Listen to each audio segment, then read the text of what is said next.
Welcome to Decoding Autism with Mr. Beal. Today we're going to talk about the importance of teaching your child to accept the answer no, and how to teach him to accept no for an answer. How do I know why this is so important? My name is James Beal and I have more than 14 years of experience teaching children with autism and emotional disabilities. And frankly, I had to learn this the hard way because early in my career, I followed some well-intentioned experts' advice to avoid saying no. Now I can go on and on about this, but that's not what this video is about. In this video, we're going to talk about the importance of your child accepting no for an answer and how to teach them how to accept no for an answer. So let's get started. Just like in my previous videos, I stress that following a framework helps to be consistent and it's very practical. I highly recommend you watch my other videos. The links are in the description. And while you're at it, go ahead and hit the subscribe button. First, the why. Why is it important that children accept the answer for no? Well, for children that have a problem accepting no for an answer, it leads to low frustration and tolerance. So a lot of times this is because there's lack of clear-cut rules. So for example, is it okay for me to blow off my homework, play video games, and suffer no consequences, or will the sky fall down upon me? Okay? Think of it like not learning by trial and error because you always got what you wanted.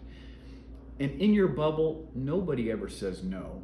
But once you leave this bubble and come up against real life, there are plenty of people out there that are going to say no to you, whether it's justified or not. And this becomes problematic because typically children with low frustration and tolerance find it difficult to control their emotions, become over anxious in conflict situations, especially outside of the home.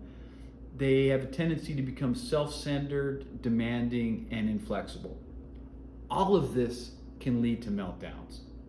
If you want to learn more about meltdowns and what to do after a meltdown, check out my 2 videos on the subject. The links are in the description below.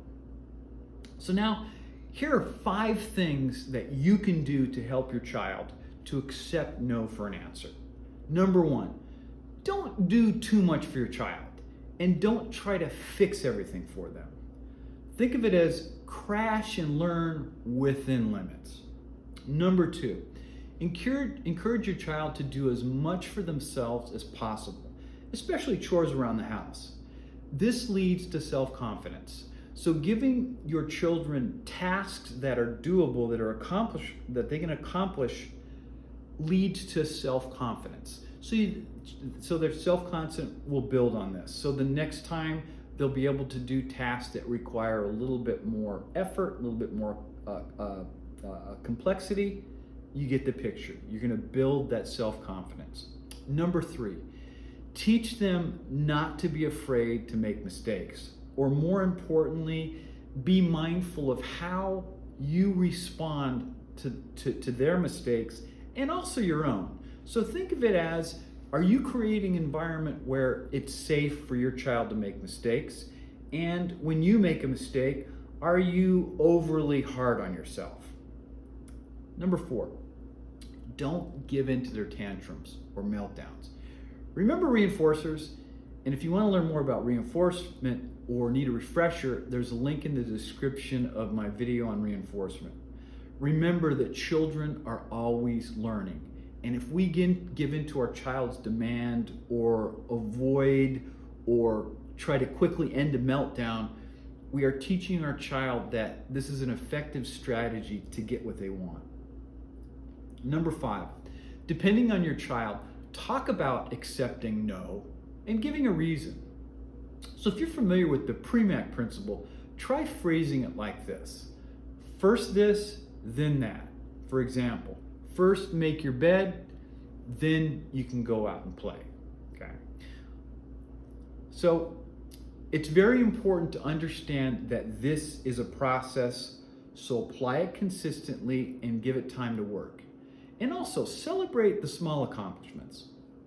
So this is basically how I've taught my students how to accept no, and I believe that you can do this at home. So let me know in the comments whether or not you teach the importance of accepting no. And also, if you are interested in this type of content, please let me know in the comments also. Please hit the like and subscribe buttons and share with other people who might benefit from this type of content. Thank you.